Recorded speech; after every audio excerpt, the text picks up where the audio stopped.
Siapa yang menyusun ulang Al-Quran itu yang menyusunnya adalah ulama ahli dalam Al-Quran. Kenapa dia disusun tidak sesuai dengan turunnya surah itu sendiri? Karena kalau dalam ilmu Al-Quran ini ada dia nanti dipisahkan dulu madaniyah makiyahnya.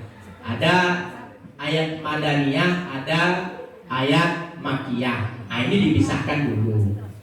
Karena rentetan-rentetannya seperti itu dibuat oleh ulama. Kemudian ada nanti berbicara tentang hukumnya itu, relevansinya seperti apa. Kalau misalnya dia berbicara tentang hukum syariat, dia lebih utamakan dulu syariat supaya aturannya jelas. Nah, seperti undang-undang dia jelas. Nah, itulah kenapa ulama tidak langsung menghimpun Al-Quran itu sesuai dengan urutannya. Sesuai dengan urutannya.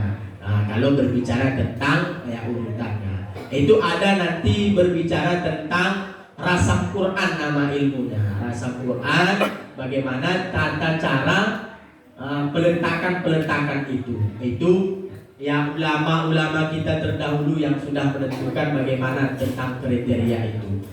Tapi yang paling jelas, ya dia ada Al-Quran ini nanti berbicara tentang hukum. Hukum itu dia dihubungkan. Makanya ada namanya asbabul wurud, bukan asbabul nuzul. Asbabul wurud itu dia adalah hubungan antara ayat yang satu dengan ayat yang lain supaya tidak putus hukum itu.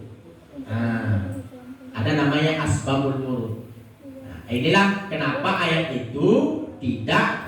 Kalau berbicara tentang ayat itu harus sesuai dengan turunnya, ya, tentu yang pertama sekali adalah surah Al-Alaq berbicara tentang Iqra.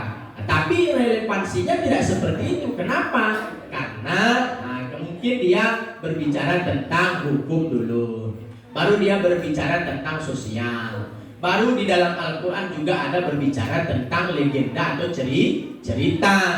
Misalnya ada cerita Nabi Musa dengan Nabi Khidir, ada cerita Nabi Sulaiman. Nah, itu kan ada. Kenapa Al-Quran itu tidak hanya bercerita tentang hukum saja?